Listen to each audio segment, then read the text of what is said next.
Before we dive in, please subscribe and like. Drop your thoughts in the comments below. Section 1. A walk in the park, a brush with fear. You have almost certainly seen the advertisements. A person is walking through a crowded street, enjoying their day without a care in the world. Then another individual casually brushes past them, holding a hidden device. In a split second, a digital beep signals a successful theft. The victim's credit card information has been wirelessly stolen, and they are completely unaware of the violation. These dramatic scenarios are designed to provoke a specific reaction: fear. They paint a picture of a pervasive and invisible threat, one that can only be solved by purchasing a special wallet or card sleeve. But how much of this portrayal is based on technological reality, and how much is just clever marketing? This essay will cut through the noise to examine the facts. To understand the risk of skimming, we must first understand the technology that enables it. RFID stands for Radio Frequency Identification. It is a broad term for technologies that use radio waves to automatically identify objects or people. An RFID system consists of two main parts: a small tag or transponder, which contains electronically stored information, and a reader, which sends out a radio signal to activate the tag and read its data. You can find RFID tags in everything from library books, warehouse inventory, pet microchips, highway toll passes. They are designed for quick, automated identification over a short distance, making processes more efficient. NFC, which stands for Near Field Communication, is a specialized subset of RFID technology. As its name implies, NFC is designed to work over extremely short distances, typically no more than a few centimeters, or about 2 inches. This is the technology used in your contactless credit cards, debit cards, and mobile payment systems like Apple Pay and Google Pay. When you tap your card on a payment terminal, the NFC chip in your card and the reader in the terminal establish a brief two-way communication link. They use this wireless connection to exchange the data necessary to authorize the transaction securely and swiftly. In the context of payments, this means you no longer need to swipe a magnetic stripe or insert a chip into a reader. The radio-based communication handles the entire process in a fraction of a second. This convenience is a major reason for its widespread adoption. However, because this communication happens wirelessly through the air, it raises a logical question. If a legitimate payment terminal can read your card from a short distance, could an illegitimate reader owned by a criminal do the same? This question is at the heart of the RFID skimming debate.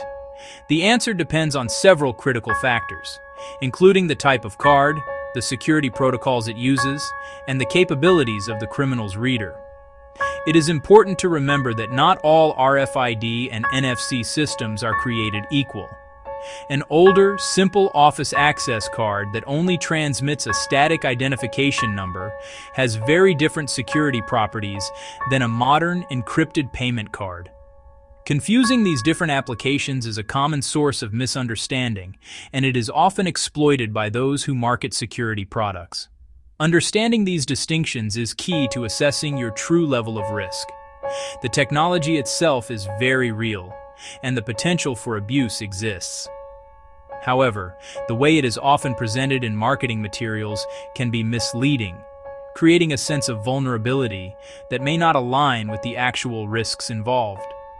To get to the truth, we must first understand the underlying technology that makes contactless transactions possible. By breaking down the mechanics of the system, we can better appreciate its inherent strengths and weaknesses. This knowledge is the first step toward developing a rational and proportionate response to the threat, rather than reacting to fear. Section 3. The skimmer's reach. What data is actually at risk? A common misconception is that a skimmer can wirelessly steal your full credit card number expiration date (CVV) code just by getting near you. For most modern contactless cards in North America and Europe, this is not true. These cards have security measures to stop that. When you tap to pay, the NFC chip does not broadcast static card details. It generates a unique, one-time use code called a token. This token gets sent to the payment terminal. If intercepted, the token is useless for future purchases. It expires after one use or very quickly. It cannot be used to clone your card or make online purchases. Some older contactless cards might transmit the card number or the expiration date. They still do not transmit the cardholder's name or the CVV code. Without the CVV, online or phone fraud is much harder, though not impossible, at merchants who don't require it. To move from theory to practice, it is helpful to see how this technology works in a controlled environment. Using a simple, widely available piece of hardware, like an Arduino microcontroller paired with an RFID NFC reader module, anyone can safely experiment with reading unencrypted RFID tags. In a real-world demonstration, such a device can be programmed to scan for nearby tags and display their contents on a small screen. This setup provides a clear and tangible understanding of what a basic, off-the-shelf reader is capable of capturing from different types of cards. It is a way to test the claims made by security product marketers. When this homemade reader is brought near a simple, non-secure RFID card, such as a blank access badge or a hotel key card, the result is almost immediate. The reader beeps, and the card's unique identifier, or UID, appears on the screen. The UID is a short, static string of numbers and/or letters that serves as the card's name. This test proves that reading the fundamental data from an unsecured RFID tag is straightforward. A criminal could use this captured UID to program a blank card, creating a functional clone that could open a door or access a system that relies solely on that simple identifier. However, the experiment yields a very different result when the same reader is used to scan a modern contactless bank card. The reader often struggles. It may detect that a card is present but will fail to read any useful financial data. While the risk of financial loss from a walk-by skimming attack is low, it is not zero, and peace of mind is valuable. Fortunately, the most effective protective measures are simple, practical, and often free. The first and easiest step is to be mindful of where you carry your cards. Most skimming attempts require the reader to be extremely close to the card, typically within 1 inch, typically within 2 inches. Keeping your wallet in your front pocket instead of your back pocket makes it significantly harder for a thief to get a device close enough without being obvious. A front pocket is more visible to you and requires a more intrusive action to approach, increasing the chance you will notice something amiss. A zippered pocket adds yet another physical barrier. A button pocket adds yet another physical barrier. The second defense is arguably the most important for overall financial security: diligent account monitoring. This habit protects you from all types of fraud, not just the niche threat of RFID skimming. Most banks and credit card companies offer real-time transaction alerts via email or text message. You should enable these notifications immediately. Set them to alert you for every transaction, or at least for purchases over a certain amount, like $1. By reviewing these alerts as they happen, you can spot a fraudulent charge within minutes and report it to your bank. For those who are skeptical of commercial RFID blocking products or simply prefer a do-it-yourself approach, there is an incredibly simple solution: aluminum foil. The principle behind expensive RFID blocking wallets is based on a concept from 19th century physics known as a Faraday cage.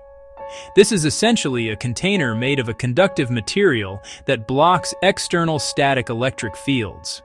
It also blocks non-static electric fields.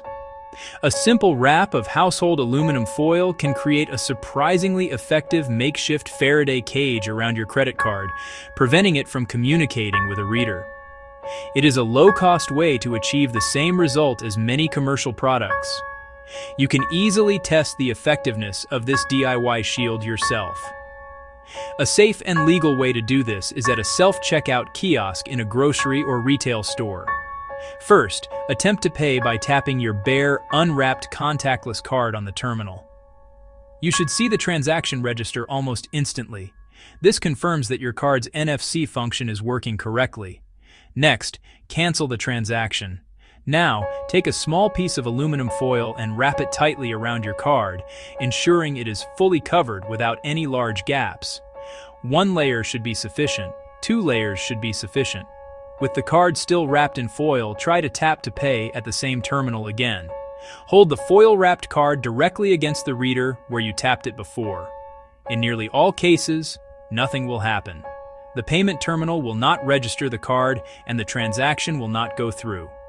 The thin metal layer of the aluminum foil is successfully blocking the radio waves, preventing the reader and the card from establishing a connection. In the landscape of digital security, it is easy to get lost hypothetical threats, worst-case scenarios. The specter of the RFID skimmer silently stealing your financial data is a potent image used to sell security products. The technology to read a card wirelessly does exist. Tokenization, encryption, which together make it hard for a criminal to capture useful card data. You are not defenseless. Simple defenses are often best. You don't need to spend a fortune on specialized gear. Carry your wallet in a front pocket, create a physical barrier against close-range scanning. Enable real-time transaction alerts. Monitor your statements, build a powerful safety net against many fraud types. If you remain concerned, a physical barrier helps. DIY test shows a simple wrap of aluminum foil can block radio signals used for contactless communication. Choose based on personal comfort, not fear from dramatic ads. Thanks for watching. Like and subscribe for more. Have questions? Leave a comment below.